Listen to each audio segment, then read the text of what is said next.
아니, 왜 우리나라는 이렇게 후진 거예요? 너 지금 그게 무슨 말이니? 해외에 내가면 애국자가 된다는데 저는 완전 반대예요. 오히려 우리나라가 싫어졌다고요. 얘가 도대체 어디를 다녀왔길래 이러는 거니? 한국에서 오래 살다 자기 나라로 돌아가면 적응하기 힘들다는 사실 여러분은 알고 계셨나요? 한국에서의 생활은 적응에 시간이 걸리기 마련입니다. 하지만 한국에 적응한 순간 한국만큼 천국은 또 없다고 하는데요. 오늘 소개해드릴 사연은 한국에서 무려 5년 넘게 살다가 프랑스로 돌아간 프랑스 가족의 경험담입니다. 언어, 문화, 생활 습관 등 모든 것이 달라서 처음에는 어색했다는 그들은 프랑스로 돌아갔을 때 한국의 모든 것이 그리워지기 시작했다고 하는데요. 과연 그들에게는 무슨 일이 있었던 걸까요? 프랑스 여성의 사연입니다. 감동 퍼짐 애청자 여러분. 영상 시작 전 좋아요와 불우이웃을 위해 끝까지 시청 부탁드립니다. 안녕하세요. 저는 프랑스 사람으로 도브라고 해요.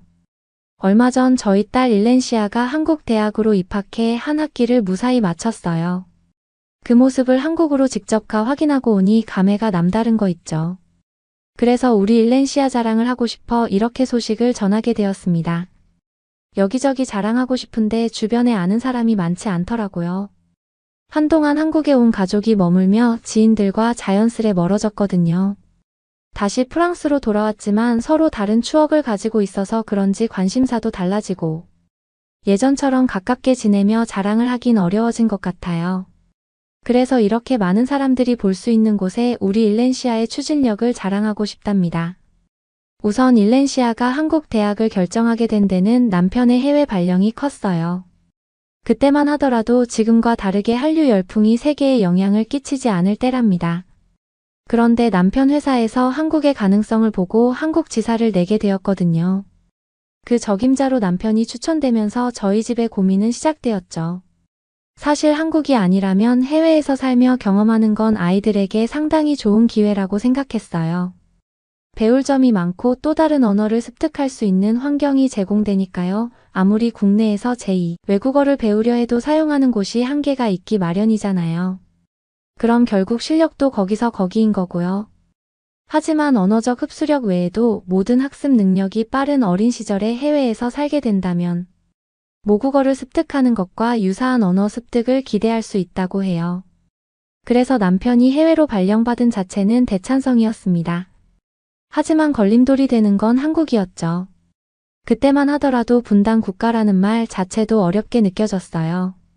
나뉘었다는 소리를 이해하기 어려웠고 휴전이라는 소리를 듣는 순간 가족의 안전을 걱정하게 되었으니까요. 그전까지는 당연히 아이를 위해 같이 가는 게 좋다고 생각했는데 전쟁 휴전이라는 단어를 들으니 생각이 달라지기 시작했습니다. 무엇이 더 나은 선택인지 결정해야 했죠. 하지만 적어도 3년 이상 한국에 나가 있어야 하는 남편을 생각하면 함께 가는 게 더 나은 선택이라는 걸 부정하기 어려웠습니다. 가족 모두가 결국 프랑스를 떠나야 한다는 사실이 조금 두렵게 느껴졌죠. 그럼에도 불구하고 남편의 해외 파견은 가족의 미래를 위해 필요하고 가족이 함께하기에 충분히 이겨낼 수 있다고 생각했습니다. 한국에 대해 아는 것은 크게 없었지만 지사를 만들 정도면 개발도상국은 아닐 거라는 기대 하나로 한국에 도착했어요. 한국에 도착해 남편은 회사에 출근하며 언어가 통하지 않아 힘들어하는 것 같았어요. 현지 직원들도 뽑으며 회사의 모습을 갖춰야 했거든요. 저는 거의 집에만 있고 마트나 쇼핑을 하는 정도라 한국어를 못했지만 크게 어렵거나 불편함을 느끼진 못했습니다. 문제는 일렌시아였어요. 일렌시아는 한국어를 몰라 유치원에 들어가자마자 울음을 터뜨렸거든요. 언어적인 장벽으로 인해 친구들과 소통하기 어려웠죠. 수업 내용은 당연히 이해하기 힘들어했어요. 그래서 온 가족이 한국어를 배우기 위해 한국어 선생님을 집으로 초청해 과외를 받기도 했습니다. 남편 역시 한국어를 유창하게 할 줄 아는 게 업무에 많은 도움을 줄 테니까요. 저 역시 함께 한국어를 배우다 보니 초기에 적응하는 게 더 재밌던 것 같아요. 배운 한국어를 다음날 사용하기 위해 가족들과 일부러 상황극을 하기도 했거든요. 안드레아는 정말 열심히 노력했어요. 아무래도 아이다 보니 유치원에서 친구들과 놀고 싶은 마음이 강한 것 같았죠. 그런 일렌시아에게 유치원 선생님과 친구들 역시 상당히 많은 도움을 주었다고 들었어요. 말을 천천히 해주고 간단한 말을 반복해서 들려주며 일렌시아가 한국어를 빠르게 습득하고 이해할 수 있도록 도움을 준 거죠. 3개월이 지나고 1년쯤 되어 1살을 더 먹었을 때 어느 정도 언어 장벽이 허물어지는 것 같았어요. 유치원 아이들이 사용하는 단어는 한정적이었고 프랑스가 아닌 한국에서 지내다 보니 한국어를 사용하고 들을 기회가 많았기 때문이죠. 그렇게 한국에서 지내는 시간들은 정말 빠르게 지나갔습니다. 외식을 하는 시간들도 재미있었고 저녁 식사 후 집 앞 하천을 걷는 시간들도 정말 좋았어요. 하천에는 오리 가족이 살고 있었는데 한동안 그 오리 가족을 보는 재미에 푹 빠져 비가 오는 날도 잘 있나 확인하러 갈 정도였으니까요. 일렌시아가 유치원에 잘 적응하기 시작하니까 초등학교에 진학하는데 큰 걱정이 없었어요. 한국어를 능숙하게 구사하는 모습들을 보면 초등학교에 가서도 더 즐겁게 공부하고 친구들과 시간도 잘 보낼 것 같았거든요. 그런 기대감은 중학교에 진학하면서도 달라지지 않았습니다. 확실히 아이들은 문화에 빠르게 빠져드는 것 같았어요. 머리색과 피부색만 다를 뿐 한국인이라고 말해도 믿을 정도였어요.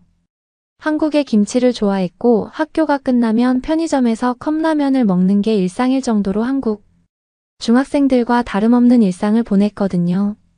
주말이면 아침 일찍 PC방에서 만나 하루 종일 게임을 하는 모습 때문에 저와 남편이 골머리를 앓은 적도 있답니다. 한국에서는 익숙한 문화인데 프랑스에서 생활한 저에겐 너무 낯선 문화였거든요. 나쁜 짓을 하는 것도 아니고 만나서 서로 이야기하며 같은 게임을 한다는 걸 이해하고 나서는 건전한 문화라. 프랑스 청소년들도 그런 시간을 보내면 더 재미있을 것 같았답니다. 그렇게 한국에서의 시간은 정말 물 흐르듯 자연스럽게 흘렀어요. 일렌시아는 한국어를 잘하게 되는 만큼 한국 문화 역시 사랑하며 한국 가요를 듣는 게 일상이었죠. 그런 일렌시아에게 이제 프랑스로 돌아갈 시간이라는 걸 말해야 했답니다. 고등학교에 입학하고 여름방학이 오기 전 다시 본국으로 돌아가야 했거든요. 한국 지사는 성공적으로 운영되고 있었고 남편의 업무 능력을 인정받아 본사로 승진해 가게 된 거예요. 전보다 연봉도 높아졌고 대우도 달라졌기에 금이 환영하는 거라 너무 신나고 설레었답니다. 일렌시아에게 말하는 것만 빼고요. 그동안 한국에 빠르게 적응한 일렌시아는 오히려 프랑스보다 한국이 더 편해 보였죠. 한창 문화에 민감한 나이라. 오히려 프랑스 문화가 이질적으로 느껴지는 게 아닐까 그제서야 걱정이 되기 시작했습니다. 아무리 한국에서 프랑스에 대한 이야기를 한다고 하더라도 본국이 아니기 때문에 본국의 느낌을 전하는 건 어려웠거든요. 오히려 1년에 한두 번 부모님을 뵙기 위해 본국으로 가는 게 여행으로 느껴질 만큼 일렌시아는 거의 한국인처럼 생각하고 행동했습니다. 당연히 일렌시아에게 본국으로 돌아가야 한다고 말했을 때 반응은 냉담했어요. 자신은 고등학생이니 한국에 남아있을 수 있다는 말까지 서슴없이 했으니까요. 하지만 그러지 못했어요. 아직 미성년자였고 한국에 대한 경험을 충분히 했으니 프랑스 국민으로서 자신이 태어난 나라를 바르게 알고 배우길 바랬습니다. 그건 한국에서 할 수 있는 게 아니었어요. 본국으로 돌아가 학교를 다니고 친구들을 사귀며 생활할 때 직접 느낄 수 있는 부분이었죠. 일렌시아가 원하던 원하지 않던 프랑스에서 한국으로 오는 게 온 가족이 그래야 했던 것처럼 본국으로 돌아가는 것 역시 온 가족이 가야 했습니다. 그렇게 다시 일렌시아가 고등학교 때 프랑스 본국으로 돌아왔어요. 10년을 한국에 있었는데 신기하게 마치 어제 프랑스에 살았던 것처럼 모든 게 자연스러웠죠. 그동안 살아온 시간을 무시 못하는구나 싶은 생각이 들면서 편안한 마음이 들었습니다. 하지만 일렌시아는 아니었어요. 불편한 여행에 온 것처럼 투덜거리기 시작했죠. 사춘기에 접해서 그럴 수 있다고 그를 이해하고 싶었어요. 사춘기의 호르몬 변화로 인해 세상이 다르게 보이고 감정 조절이 어렵다는 건 저 역시 겪어서 알고 있으니까요. 하지만 그게 아니었습니다. 일렌시아가 프랑스를 싫어하는 이유가 너무 명확했어요.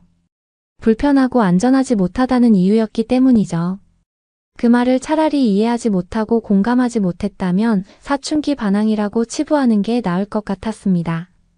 일렌시아가 불만을 토로했을 때 저 역시 공감하며 그의 말이 너무 명확하게 이해되었거든요. 주로 일렌시아와 다툼이 일어나는 건 외출에 대한 부분이었어요. 한국은 늦은 시간 들어오는 게 너무 당연했어요. 고학년으로 올라갈수록 학원에 다니는 일들이 많아졌고 늦은 시간까지 학업을 끝내고 돌아오는 게 일상이었으니까요. 하지만 프랑스는 아니죠. 해가 진 이후 성인도 혼자 도심을 나가는 게 안전하진 않아요. 그런데 미성년자가 밤거리를 배회한다는 건 있을 수 없는 일인 거죠. 그걸 이해하지 못하더라고요. 저는 그렇게 지냈고 한국이 그렇지 않은 나라라는 걸 알고 있기에 다시 프랑스로 돌아왔을 땐 다시 프랑스의 생활에 익숙해졌어요. 불편해도 내 나라는 원래 그랬으니까요. 하지만 일렌시아는 그렇게 생각하지 않더라고요. 이런 나라에서 태어났다는 자체에 불만을 품기도 했거든요. 식욕이 한창 때라 늦은 밤에도 맛있는 게 먹고 싶다고 말하면 한국에서는 야식을 주문하는 게 어렵지 않았어요. 심지어 일렌시아 핸드폰에 재결제 카드를 등록해줘서 제가 자더라도 일렌시아는 핸드폰으로 음식을 주문하고 늦은 밤에 먹고 자는 경우도 종종 있었죠. 하지만 프랑스에선 꿈에서도 어려운 일상이랍니다. 당연히 밤에 먹고 싶은 게 있으면 다음날 점심때까지는 기다려야 했어요. 아침에 일찍 여는 식당도 거의 없어서 점심시간까지는 기다려야 원하는 걸 먹을 수 있으니까요. 먹고 싶은 게요. 유독 많은 일렌시아가 자신의 욕구를 충족하지 못하니 삐뚤어지기 시작했습니다. 도무지 대화를 하려고 들지 않았어요. 자신도 안 것 같습니다. 저와 남편에게 불만을 토로해도 프랑스 자체가 그런 나라이기 때문에 달라질 수 없다는 점 말이죠. 그렇다고 한국에 다시 갈 수 없었기에 현실을 받아들이기로 결정한 것 같았어요. 그런 모습을 보고 있는데 엄마로서 무기력한 기분이 느껴지면서 어떻게 해줄 수 없는 현실이 슬펐습니다. 오히려 반대였으면 좋았을 거라는 생각도 하게 되었죠. 일렌시아가 어릴 때 프랑스에서 살다가 다시 한국으로 가는 것 말이에요. 차라리 일렌시아가 한국인이었다면 한국에 갔을 때 내 나라의 편리함과 안전함에 너무 뿌듯할 것 같더라고요. 그렇지 못한 모습들을 내 나라라고 받아들이라고 생각했던 제 자신이 어딘지 모르게 불합리하고 꽉 막힌 생각을 하고 있는 건 아닌지 다시 한번 고민하게 만들었습니다. 그런 저의 고민과 다르게 일렌시아는 무언가 결심한 듯 보였어요. 어느 순간 반항을 멈추고 학교 생활에 충실했거든요. 학교 생활도 문제 없었고 조금씩 성적이 향상되는 것도 눈에 띄기 시작했죠. 다행이라고 생각했어요. 내 나라가 불편한 점도 있지만 모든 면이 그런 게 아니니 장점들을 볼 줄 아는 눈이 생기며 프랑스를 사랑하길 바랬으니까요. 그렇게 2년이 지난 일렌시아가 대학 진학을 앞두고 있을 때 폭탄 발언을 들을 수 있었습니다. 일렌시아가 그동안 열심히 공부했던 건 한국으로 다시 돌아가기 위한 노력이었다는 걸 그제서야 알게 된 거죠. 자신이 프랑스를 벗어날 수 있는 방법은 스스로 공부해서 대학을 한국으로 가는 것밖에 없다는 사실을 알게 된 것입니다. 그래서 열심히 노력했고 한국에 꽤 좋은 대학으로 진학하게 되었어요. 그것도 한국 친구들과 꾸준하게 연락하며 대학에서 만나자는 약속을 했다는 것도 알게 되었습니다. 놀라웠어요. 여전히 중학교 때 친구들과 연락하며 지내더라고요. 어떤 학과에 진학할지 어느 대학을 목표로 공부를 해야 할지 서로 고민을 공유했다는 사실을 알았을 때 일렌시아가 자랑스러웠어요. 현실의 벽에 부딪혀 망연자실 손을 놓고 있는 게 아니었죠. 자신만의 방법으로 꾸준히 앞으로 전진하며 노력했다는 사실이 너무 대견하더라고요. 일렌시아는 무엇을 하더라도 할 수 있다는 믿음을 주는 행동이었어요. 아마 아무런 계획도 없이 한국 대학을 가겠다고 말했다면 저는 반대했을지 몰라요. 하지만 모든 게 계획된 수순으로 그 계획을 현실로 바꾸기 위해 지난 2년간 얼마나 노력했는지 알기에 박수를 보낼 수밖에 없었습니다. 그리고 한국의 중학교 친구들 역시 모두 같은 대학에 진학했다는 소식도 전해 들었죠. 너무 행복했어요. 제가 해낸 게 아니지만 서로 의지하며 같은 캠퍼스에서 보낼 순간들을 향해 노력했다는 점이 너무 멋있더라고요. 일렌시아도 잘했지만 일렌시아 옆에 서로 좋은 목표를 향해 노력하고 전진하는 친구들이 있다는 게 부러웠어요. 그런 친구들과 함께라면 한국에 혼자 가더라도 충분히 잘 지낼 것 같았죠. 평생을 살더라도. 자신의 마음을 이해하는 친구 한 명만 있으면 성공한 인생이라는 말이 있잖아요. 일렌시아는 벌써 그런 한국인 친구가 3명이나 있답니다. 너무 대견하지 않아요. 그 친구들 중 한 명만 같은 고등학교로 진학했고, 남은 한 명은 멀리 떨어져 있어도 꾸준히 인터넷으로 소통하며 우정을 유지했다는 게 정말 영화 속 소재 같았어요. 그렇게 일렌시아는 올 초 한국으로 떠났어요. 같이 가지고 싶었지만 일렌시아가 준비했던 수고를 알기에 온전히 맡기고 싶었습니다. 스스로가 해내서 얻은 귀중한 시간을 값지게 직접 느끼게 하고 싶었죠. 그렇게 한 학기가 끝날 무렵 전 남편과 함께 한국에 다녀왔습니다. 다시 한국을 느끼고 싶기도 했고 일렌시아의 한국 생활 모습을 보고 싶었거든요. 예상했던 것처럼 일렌시아는 원래 한국 사람이었던 것처럼 잘 지내고 있었어요. 그리고 일렌시아에게 들었던 한국 친구들도 함께 만나 맛있는 것도 사주고 많은 이야기도 나눌 수 있었습니다. 한국에서 지낸 세월이 무색하지 않을 만큼 한국어로 대화하는 시간이 정말 즐거웠어요. 같은 언어로 이야기한다는 끈끈함이 인종은 다르지만 우리는 하나라는 느낌을 주기 충분했죠. 다시 프랑스로 돌아오는 비행기 안에서 남편과 전 두 손을 잡고 너무 행복한 미소를 지었답니다. 남편이 한국으로 발령받았던 시간이 결코 헛되지 않다는 걸 알았으니까요. 일렌시아와 남편이 더 성장할 수 있었던 건 모두 한국 덕분입니다. 여러분은 이번 사연을 통해 어떤 것을 느끼셨나요? 한국에서의 오랜 생활을 마치고 자국으로 돌아갔던 프랑스 여성의 사연이었습니다. 그녀의 가족이 한국으로 오게 된 이유는 남편의 한국 발령 때문이었습니다. 당시 한국에 대해 잘 알지 못했던 그녀의 가족은 5년의 세월이 지난 후 한국에 푹 빠져버렸는데요. 특히 그녀의 딸인 일렌시아는 프랑스로 돌아가자마자 한국을 그리워하며 다시 한국으로 유학을 오게 되었습니다. 비록 부모님과 떨어져 생활해야 하지만 친구들이 있는 한국 생활은 크게 외롭지 않을 것 같은데요. 앞으로도 그녀의 학업과 미래의 희망찬 일들만 가득한 응원하겠습니다.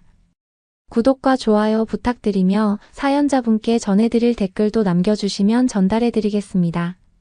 그러면 더욱 감동적인 다음 사연으로 넘어가겠습니다. 이런 상황에 일본인들은 어떻게 그래? 어떻게? 다들 가기 싫어해 미달이 났던 곳에 파견을 가게 된 그녀. 일본의 동부 지역을 마지막 일정으로 삼게 되는데요. 좀 낡긴 했지만 내진 설계가 완벽하게 되어 있다는 말을 듣고 결정한 그 호텔에서 그녀는 일찍 잠이 들었습니다.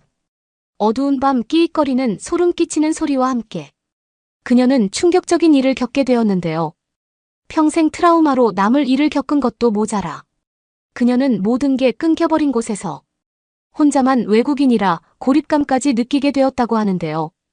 일본인들은 이런 와중에 파렴치한 행동을 해 그녀가 결국 치를 떨게 되었다고 하는데요. 어떤 끔찍한 일이 발생한 것일지 함께 오늘의 사연 빠르게 들어보도록 하겠습니다. 안녕하세요. 저는 신입 기자 딱지를 이제 조금씩 떼어가고 있는 메이퀸이라고 합니다.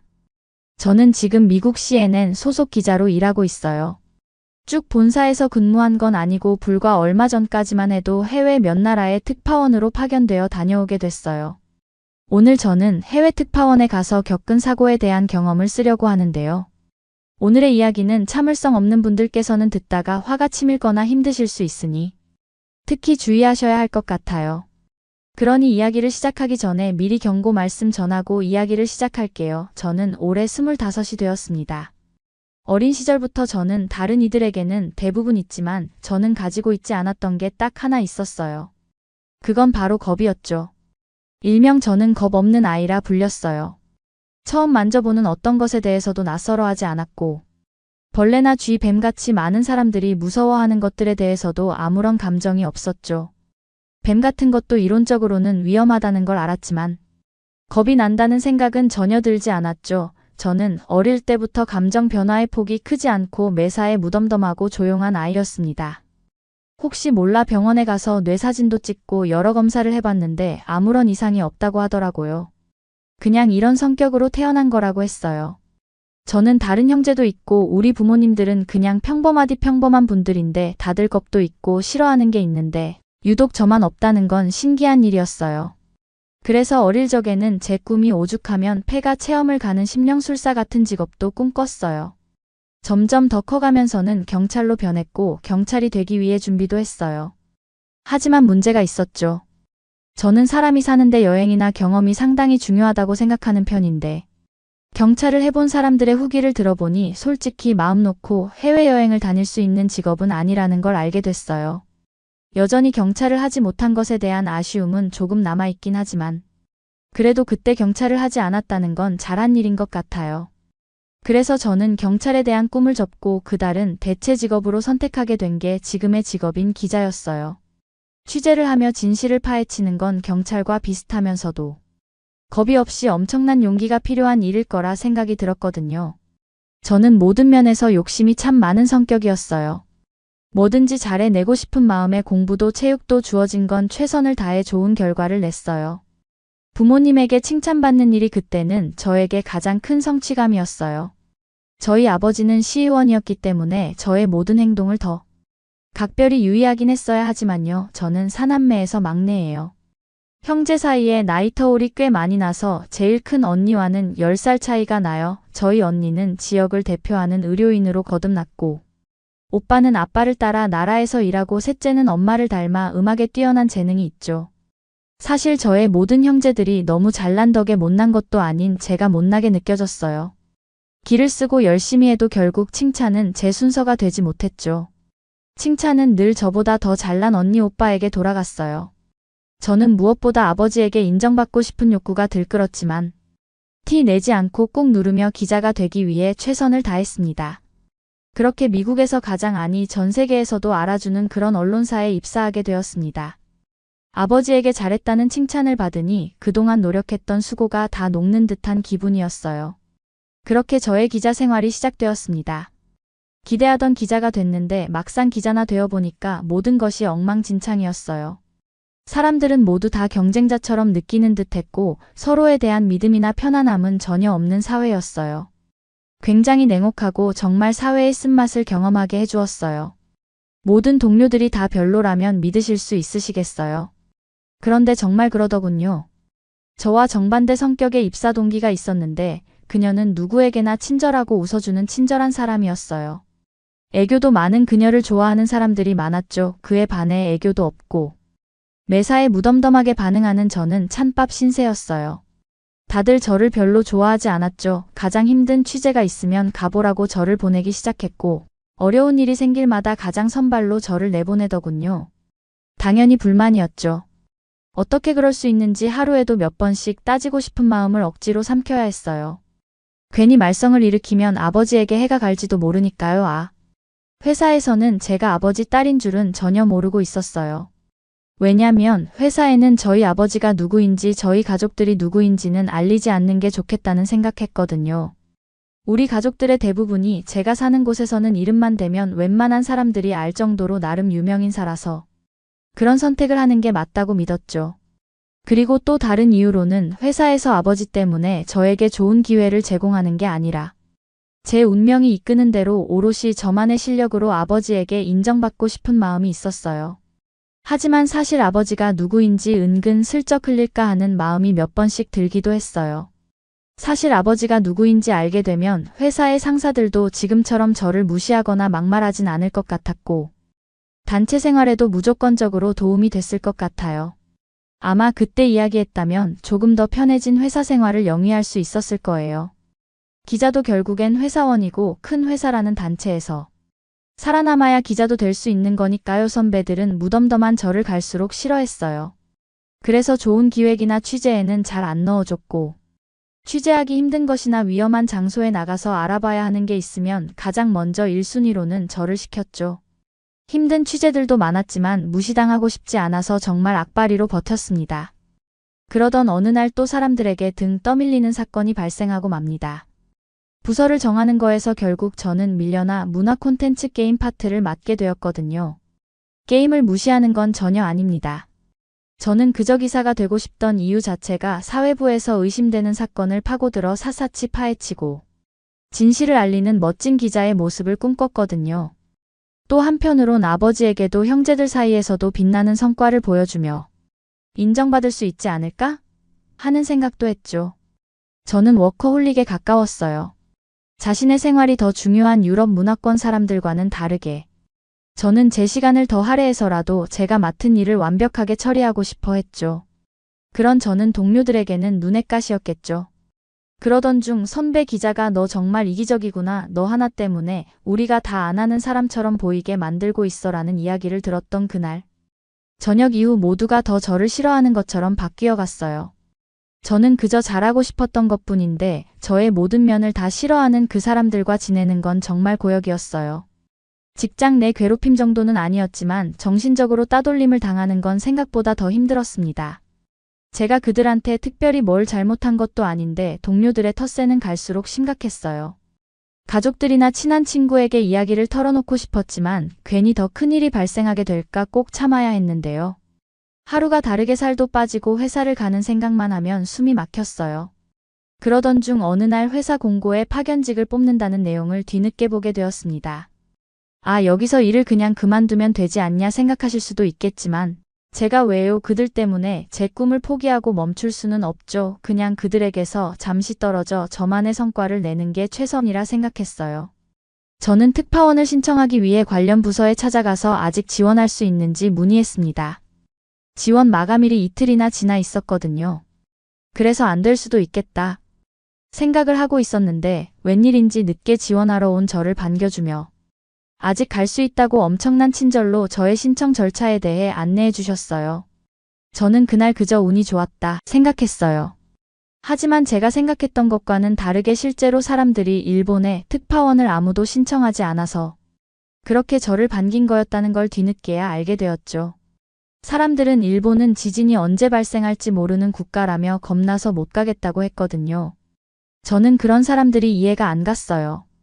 거기도 다 사람들이 사는 곳인데 가보지도 않고 판단하는 모습이 기자로서 정말 쪽팔린 행동이 아닐까 싶었어요. 저는 아무도 안 가려고 할 때 제가 닦아서 능력을 잘 보여주면 이번 기회야말로 사회부로 멋지게 옮기고 성과를 낼 수 있는 타이밍이다 싶었어요. 해외 특파원 기자로 활동하기 위해 옷을 싸며 짐을 꾸렸습니다. 난생 처음 아시아 국가로 가는 거라 여행처럼 설레는 기분도 들었어요. 해외 특파원 기자로 활동하는 기간은 우선 3주일 조금 넘는 일정이었어요. 제가 배정된 곳은 일본에서 유명한 게임 회사에 대한 것들을 취재하는 일이었죠. 임무는 변할 수도 있을 거라 단기적일 수도 있고 몇 주나 한 달까지도 진행될 수 있다 고 하셨습니다. 원래 숙소는 우리 회사에서 지원해 주는데 마침 그 숙소가 리모델링 공사를 하고 있어 제가 따로 구해서 스스로 숙소를 찾아야 했어요. 저는 3주간 머무른다 생각하고 그래도 가장 좋아 보이는 아파트로 숙소를 잡았습니다. 걸어서 대중교통과도 멀지 않고 10분 정도만 걸어가면 음식점과 가게 등 인프라들도 있어 나쁘지 않았어요. 그런데 문제는 일본의 첫날부터 시작됐어요. 원래 일본에서 영어를 사용하면 의사소통에 어려움을 겪는다는 걸 꽤 들었던 터라 최대한 일본어를 쓰려고 노력했어요. 하지만 일본어를 조금도 모르는 상태로 갔기 때문에 발음도 어색하고 잘 못하겠더라고요. 그리고 제가 들었던 대로 일본 사람들은 영어를 할 줄 모르는 건지 그냥 대답을 안 해주는 건지 영어에는 전혀 대꾸를 안 해줬어요. 뭐 어느 정도 나이대가 있는 사람이야 그럴 수 있겠지만 젊고 어린 학생들도 영어로 물었을 때 아무 반응도 없는 걸 보고 황당하기 짝이 없었죠. 불편하긴 했지만 당연한 일이니 그들 사이에서 눈치껏 잘 묻어놔야 했습니다. 낮에는 열심히 기자로서 일하며 취재에 힘썼고 혹시라도 긴급 상황이 발생하면 바로 취재를 해야 하기 때문에 이어폰으로는 내내 일본 뉴스에 대해 듣곤 했죠. 하지만 일본어를 하지 못하기 때문에 제가 보고 이해할 수 있는 건 고작 날씨, 뉴스 정도가 유일했던 것 같아요. 진작에 공부 좀 해둘 걸 돌아가면 외국어 공부에 힘써야겠다 싶었어요.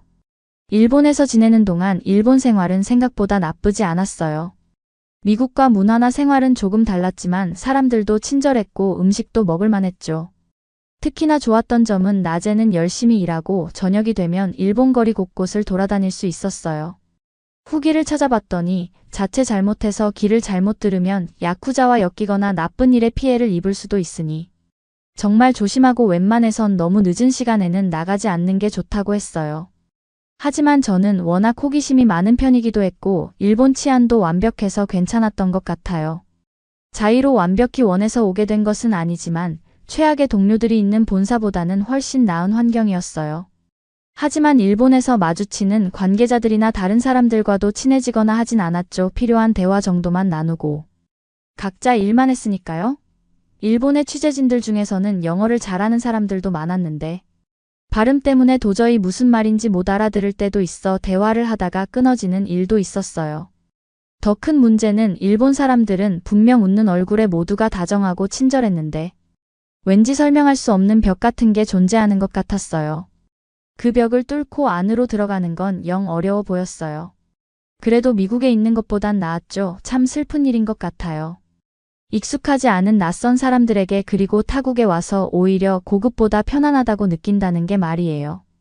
사람의 마음을 얻는 일이 가장 어려운 것 같아요. 어찌 보면 간단할 것 같지만 누구에게나 인간관계가 공평한 건 아니에요.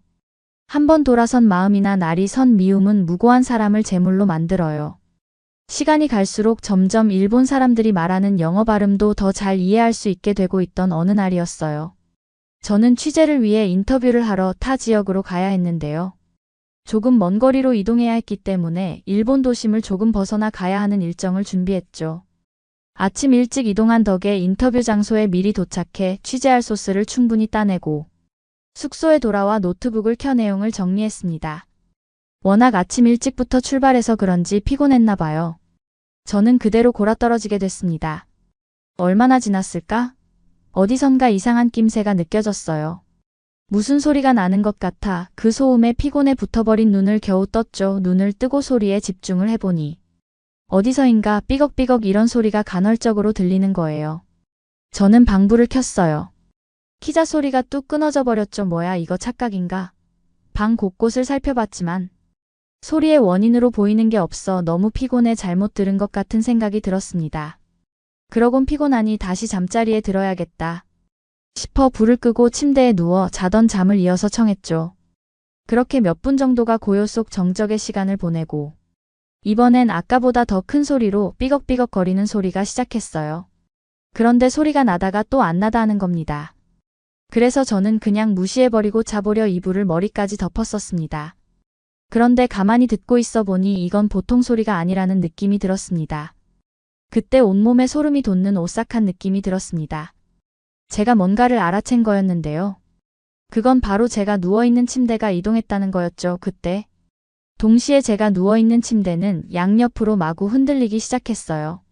이건 핸드폰 진동음 수준이 아니라 건물 전체가 양옆으로 뒤틀리는 것 같다는 느낌이 들었죠. 머릿속으로 수만 가지 생각이 교차하기 시작했습니다. 뭐지 어떻게 해야 하지 뭘 해야 하지라는 질문과 물음표들로 가득하기만 했죠. 정신을 차리고 생각하니 거긴 일본이고 이게 그 말로만 듣던 지진이라는 걸 알아챈 수 있었어요. 흔들리는 게 정말 놀랍고 무서웠어요. 한 20초 정도 흔들림은 심하게 지속됐고 태어나 한 번도 겪어본 적 없었던 공포를 난생 처음 마주했어요. 겁이 없다고 생각했던 건 제가 공포를 느낄 일이 그동안 없었기 때문이라는 걸 그제서야 알았어요. 그때는 정말 아무런 생각도 나질 않더군요. 몸은 그대로 굳어버리고 사태를 파악하려고 정신줄을 꽉 잡고 있었지만 쉽지 않았죠. 제가 쌓아놓았던 제 짐들은 무너져 내리고 여기저기서 사이렌 소리가 나기 시작하고 정말 한순간에 난리통이 되고 말았어요. 휴대폰에는 경보음이 울렸고 눈물이 마구 쏟아졌어요. 그리고 저는 마치 제가 세탁기 안에 들어간 것처럼 움직이고 있어 현기증이 나기 시작하고 그 느낌은 마치 엄청나게 큰 트럭이 비포장도로를 달리는 소음도 들렸죠. 그런 상황들에 멀미가 나기 시작했어요. 속이 안 좋아서 금방이라도 토할 것만 같았죠. 순식간에 닥친 상황을 잊을 수가 없네요. 아직도 그때 생각만 하면 특유의 그 꿀렁거림이 생각나 속이 안 좋아질 것 같아요. 저는 바닥에 어정쩡하게 구부린 자세로 그렇게 몇 분을 보냈어요. 얼마나 지났을까? 드디어 지진이 멈춘 듯 싶었습니다. 도대체 무슨 상황인 건지 휴대폰부터 찾아 검색을 하려고 눌러보는데 인터넷이 불가능하다고 했어요. 전화통신 역시 되지 않았죠. 저는 어떤 상태인지. 현재 상황을 정확히 알기 위해 조심히 밖으로 나가보게 되었습니다. 제가 있던 곳은 일본의 남부 지역이었는데 프론트에 가서 물어보니 지진이 발생한 게 맞다고 했어요. 이 호텔은 그래도 내진 설계가 되어 있어 큰 피해가 없지만 다른 곳들의 상황은 그렇지가 못한 것 같았죠. 일부러 통신 기능도 복구가 되어야 할 것 같다며 조금만 기다려 달라는 듯 했어요. 사실 정확히 그때 뭐라 했는지 알아들을 순 없었어요. 왜냐면 번역 앱이 없이는 저는 아무 말도 못 듣고 아무 말도 못하는 사람과 마찬가지였거든요. 로비로 내려가 주변을 둘러봤습니다.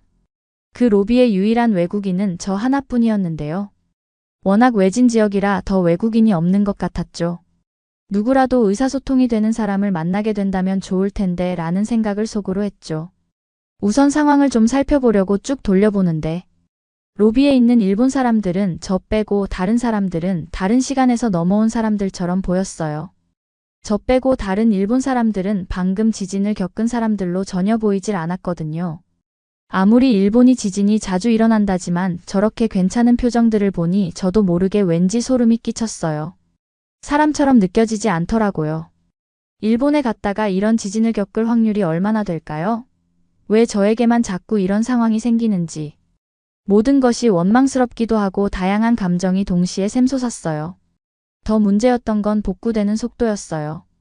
어느 정도 생활인 듯 적응된 일본 사람들은 사이에 저처럼 초조해하는 사람은 어디에도 없었어요. 라디오를 통해 영어로 방송하는 내용에 기대어 지금 상황을 파악할 수 있었는데요. 안타까운 사실은 모든 시설의 복구가 언제 될지 모른다고 하더군요. 저는 취재를 한 것도 보내야 하고 회사에도 가족들에게도 연락해야 하는데 얼마나 걱정할까 싶었죠. 사실 회사에서는 제가 보내야 하는 업무도 있고 다양한 이유로 제가 무슨 일을 겪었는지 알게 될 테지만 부모님은 가족들도 제가 남부지역으로 취재를 간 것에 대해 알고 있기 때문에 뉴스를 보고서 놀라고 걱정할 텐데 큰일이다. 초조했어요. 그날 이후로 모든 게 다 멈춰서 다른 곳에서 피해를 당한 이재민들은 제가 머무는 호텔 로비에서 숙식하기 시작했어요. 제가 머무는 숙소 근처로 무너지고 파손되면서 물질적인 피해는 물론 4만 가구가 넘게 정전이 되었다고 했어요. 로비는 정신이 없어 보였죠. 영어를 할 수 있는 직원도 단 한 명뿐이라 그분에게 기대 간혹 소식을 들을 수 있었는데 그분은 책임자여서 그런지 프론트에만 있는 게 아니라 만나기 어려웠죠. 일본인들 사이에서 유일한 금발의 외국인인. 저는 그 안에 있어도 그들에게 소속될 순 없었습니다. 사람들을 살피면 서로 대화를 하는 모습이 부럽게만 느껴졌어요. 마땅히 할 것도 없었기에 저는 제 객실에 머물며 상황이 좀 나아지길 기다릴 수밖에 없었어요. 하지만 혼자 있는 게 독서를 할 책이라든지 뭐든 할 것이 있어야 괜찮겠지만 그런 것이 아무것도 없이 혼자 멍하니 시간을 보내는 기분이 어떨지 아시나요? 정말 막막하고 갑갑하기만 하더라고요. 클릭 몇 번으로 인터넷을 하고 메신저를 보낼 수 있는 세상이 한순간에 사라져 버린 거죠. 지진도 최악이었지만 혼자 고립된 기분은 더 최악의 경험이었습니다. 예전에 정말 미친 듯이 바쁘고 힘들 때면 아무도 나를 모르는 곳에 가서 아무것도 안 하고 있고 싶다는 생각을 몇 번 해본 적이 있었는데 이제 다시는 절대 그런 상상을 하지도 않을 거예요. 실제로 현실로 당해보니 이런 경험은 다시는 하면 안 된다는 걸 뼈저리게 깨달았거든요. 혼자 객실에만 있는 건 점점 저를 더 미쳐가게 하더라고요. 혼자 그 안에서 시계만 보고 억지로 잠을 청해도 시간이 가질 않았어요. 그러다 그냥 다시 로비라도 나가야겠다 싶어 문을 열고 나갔죠. 여전히 저만 빼고. 그 안에 있는 다른 사람들은 서로를 의지하며 이야기를 나누고 있는 걸 보니 저만 다른 상황에 있는 것 같았어요. 아무리 들어보려고 애써도 도통 그들이 무슨 이야기를 하는지 전혀 알아들을 수 없었습니다. 외로움이 깊이 느껴졌어요. 굉장히 서글펐죠. 그렇게 슬퍼하고 있을 그때 익숙한 영어 소리가 들려왔습니다. 드디어 저도 같은 나라 출신을 만난 것 같은 반가움이 크게 들었죠. 소리만 들어도 미국 발음이라는 걸 단박에 알아차릴 수 있었습니다. 그립던 고향이 소리 반가운 마음에 저는 목소리의 주인공을 찾으려 재빨리 고개를 돌렸습니다. 그런데 그 목소리의 주인공은 미국인이 아니라 한 아시아인이었는데요. 저는 의아했어요. 그 발음 분명 일본인이 말하는 발음은 확실히 아니었고 본토 발음이었거든요. 저는 방금 이야기한 게 그쪽이냐고 물었고 그는 맞다고 말해줬어요. 멀끔하게 잘생긴 그는 알고 보니 한국인 유학생 형기라고 인사했죠. 그는 미국에서 학창 시절을 보내고 지금은 일본으로 유학을 와 공부하고 있는 학생이라고 본인을 소개했어요. 저는 오랜만에 미국이라는 공통점을 함께 경험해보고 알고 있는 사람을 드디어 만났다는 사실에 신나는 마음에 원래 그렇게 수다스러운 사람이 아니었는데 그간 이야기하고 싶었던 걸 형기에게 다 털어놓았던 것 같아요. 혼자서 계속 떠들어댔어요. 형기는 정말 제 이야기를 묵묵히 잘 들어줬습니다. 지금 다시 생각해봐도 참 고맙네요. 본인도 혼란스러웠을 텐데 제가 더 혼란스럽게 했던 것 같아요. 형기는 일본에 온 지 오래된 것은 아니지만 크고 작은 걸 합치며 벌써 3번이나 일본의 지진을 경험하고 있다고 했어요. 그러면서 한국이라면 벌써 고쳐졌겠죠. 저는 한국 사람이라 답답해 죽겠어요. 한국은 웬만해서 모든 게 하루 안에 끝나거든요. 라는 말을 했어요. 한국 사람들이 빨리 스피드 속도 효율성을 중요하게 생각한다는 건 그래서 읽었던 적이 있었어요. 형기에게 듣는 한국 이야기는 굉장히 흥미로웠죠. 형기는 여전히 약간 긴장하고 있던 저에게 긴장을 풀어주기 위해 계속 농담을 해주며 저를 안심시켜준 고마운 사람이었어요. 말도 안 통하고 집에 연락도 안 돼서 괴로워하고 있는 저에게 유일한 친구가 되어준 거죠. 형기는 저에게 가장 필요했던 걸 도와주었는데요. 일본어로 다른 사람들이 말하는 내용을 들은 뒤 저에게 통역을 해주면서 지금 일본에서 어떻게 대응하고 있고 사람들이 뭐라고 하는지 그 반응에 대해 형기는 자상하게 설명해 주었습니다. 그 설명 덕분에 더는 불안해하지 않을 수 있었어요. 통역 앱을 사용할 수가 없어서 무슨 말을 하는지조차 알아들을 수 없었거든요. 정말 낯선 땅에 번역기도 없고 영어를 할 줄 아는 사람도 없었으니 정말 고립된 것처럼 느껴졌거든요. 이제야 속이 뻥 뚫리는 듯한 기분이었죠. 제가 그렇게 겁이 많은 사람인 줄 그때 처음 알게 된 것 같아요. 정말 곧 내가 죽을 수도 있겠구나 느낀 지진을 경험하던 순간 많은 생각이 머릿속을 스쳐가면서 자꾸만 그때 생각나서 힘들었어요. 다시 돌이켜봐도 그때는 정말 아찔했던 것 같아요. 내가 당연하다고 생각했던 오늘이 다시는 누리지 못할 시간일 수도 있겠다는 불안감을 느낀 후 모든 것이 감사하게 느껴지긴 했어요. 저는 잘 있다고 너무 무서웠다고 누군가에게 이야기하고 싶었지만 말할 수 있는 사람 하나 없이 일본인들 사이에서 저만 또 멀뚱히 따로 있는 듯한 기분이었는데 그런 저를 형기가 구해준 거죠. 무서운 일을 겪었는데 아무에게도 말할 수 없는 고립감이 더 무섭게 다가온다는 걸 그때 확실히 알게 됐습니다. 일본인들 사이에서 저는 계속 이방인 같은 존재였는데 드디어 누군가에게 위안을 얻고 마음을 기댈 수 있는 그런 시간이었던 것 같습니다. 우린 앉아서 다양한 이야기들을 나누며 금방 가까워질 수 있었어요. 취미도 비슷했고 성격도 가치관도 비슷했죠. 특수한 상황이어서 그런지 별의별 이야기까지 다 하게 되더라고요. 형기는 힘든 내색 하나 없이 제 말을 진심을 다해 들어줬어요. 참 좋은 사람이라는 걸 느낄 수 있었죠. 제 이야기를 들은 형기는 참 힘들었겠다면 오히려 저를 위로해 주었습니다. 다신 안 볼 사이라고 생각해서 그런지 저 깊숙한 곳까지 억지로 넣어두었던 제 마음에 있던 이야기까지 형기에게 모조리 다 하고 말았는데요. 말하고 나니 오히려 속이 다 시원하더라고요. 저도 형기에 대해 궁금하기도 해서 그에 대해 물었더니 그는 박물관에서 한국의 주요한 문화유산을 후대까지 소중하게 관리하는 일을 하는 사람이 되는 게 꿈이라고 했어요. 그 일을 잘하기 위해선 여러 나라의 사람들, 문화도 이해해야 하는 것도 중요하다고 생각해 어학연수와 여행을 자주 다닌다고도 말했죠. 그러면서 자연스럽게 형기의 가치관에 대해 이야기를 들었는데 형기는 항상 경험과 과정을 중요하게 생각하는 사람이었어요. 그 이야기를 들으니 부모님에게 다른 형제들보다 인정받기 위해 애썼던 제 과거와는 많이 다르다는 생각이 들었습니다. 막상 이런 일을 겪고 나니까 사실 가장 중요하게 생각해야 할 것은 내가 어떤 걸 성취했냐가 아니라 그걸 위해 달려가는 과정이 즐거웠냐, 그게 저는 가장 후회스럽더라고요. 이제껏 결과만을 위해 달려오던 저의 날들을 돌아볼 수 있게 했죠. 저는 이제 그만 숙소로 돌아가야겠다는 마음이 들었습니다. 사실은 마음속으로는 형기와 있는 시간이 즐거워 더 있고 싶은 마음이 강했지만 제가 가려고 했던 이유는 사실 배가 너무 고파서 자꾸 배에서 꼬르륵 소리가 났거든요. 곧 있으면 비상식량도 지원을 받는다 했지만 그때까지 기다리기에 배가 고파 꼬르륵 소리가 요동을 쳤어요. 아마 형기도 배고팠을 거예요. 아침부터 쭉 오후까지 이러고 있었으니 말이에요. 게다가 이야기를 들어주는 것도 상당한 에너지가 드는 일이잖아요. 취재를 하면서 저도 남의 말을 들어주는 역할을 많이 해야 했기에 그게 얼마나 어려운 일인지 알면서 형기에게 한탄하듯 제 이야기를 한 게 배고플 텐데 정말 미안해졌어요. 형기에게 돌아간다고 말하는데 꼬르륵 소리가 크게 나고 말았습니다. 무척 쪽팔렸어요. 형기는 그 소리를 듣더니 배낭에서 초콜릿을 꺼내 저에게 먹으라며 건네주더라고요.